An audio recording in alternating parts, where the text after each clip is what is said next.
Okay, so let's talk about sex. We spend a lot of time thinking about the physical side of things, but what if I told you the biggest sex organ you have is actually the one between your ears? What's going on in your mind during sex is just as important, if not more important, than what's happening with your body. I mean, let's just ask it straight up.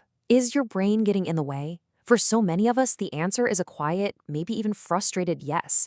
You know what I'm talking about. That little voice in your head, that running commentary of self-doubt and worry that just pulls you right out of the moment. It's supposed to be about pleasure and connection, but instead, you're stuck in your head. So, what is this thing?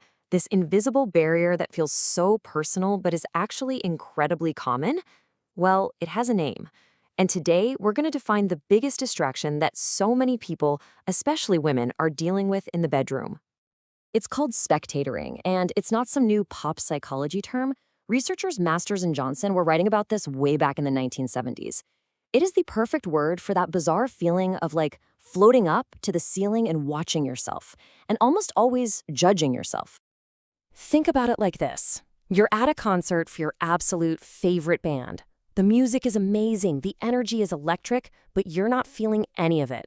Why? Because you're just standing there wondering, do I look weird dancing? Are people looking at me? You completely miss the show. That is exactly what spectating does to your sex life. Now look, this kind of anxiety happens to everyone, but the research shows that the focus of the worry is often pretty different between men and women. For a lot of guys, it's performance-based anxiety. Am I doing this right? Will I last long enough? But for women, the distraction is overwhelmingly about appearance. And it can start with just one tiny intrusive thought. You're right there in the moment, and suddenly your brain just whispers, hey, does my stomach look flat from this angle? And boom, that's all it takes. The focus instantly shifts from feeling good to critiquing yourself. And then that one thought just snowballs, right? It leads to the next one. Maybe I should just turn the lights off. And suddenly, you're not in your body anymore. You're not with your partner. You're just gone, lost in a spiral inside your own head. And the consequences of this are huge. I mean, the data couldn't be clearer. Study after study shows this incredibly direct link. The more you're distracted by how your body looks, the lower your sexual satisfaction, the lower your desire, and the harder it is to orgasm. It's a straight line. But this brings us to something that is actually incredibly good news, a really empowering idea. The problem isn't your body. It has never been your body. The problem is the mindset you have about your body. The scientific term for this is cognitive distraction, and you can think of it as the kill switch for arousal. When your brain's attention shifts from the actual physical, erotic sensations and moves over to that negative self-talk, your body's natural response just gets shut down. It's interrupted. So this right here is the absolute key. Research confirms again and again, it has nothing to do with your actual weight or your shape or your size. It is 100% about your perception. And that is fantastic news, because changing your perception, changing your mindset, that's something you actually have power over. This negative mindset also changes why you have sex. When you feel good in your skin, you're more likely to have what are called approach motives. You're moving towards something good, like pleasure or intimacy. But when you're insecure, you can slip into avoidance motives, having sex to avoid a fight or because you feel obligated, and that's a recipe for a bad time. Okay, so we've named the problem, we understand the science. Now for the most important part. What can you actually do about it? Let's get into the practical, actionable strategies you can start using to quiet that inner critic and, reclaim your pleasure. So, where do you start? First, practice focusing on pure sensation. When that negative thought pops up, gently nudge your focus back to what your body is physically feeling.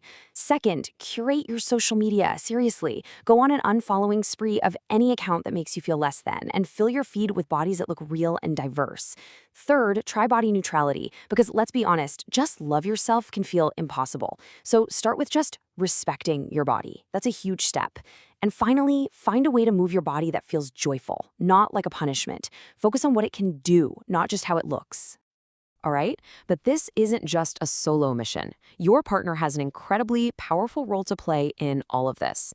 So let's talk about how they can help create an environment where you feel safe, desired, and totally confident.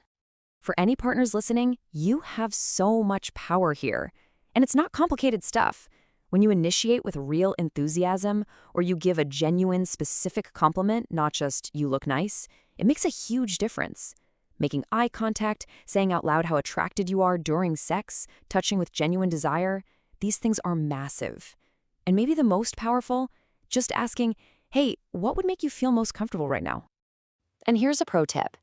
If your partner says something negative about their body, like, "Ugh, I feel so bloated," resist the urge to argue. Saying, "No, you don't," can actually make things worse.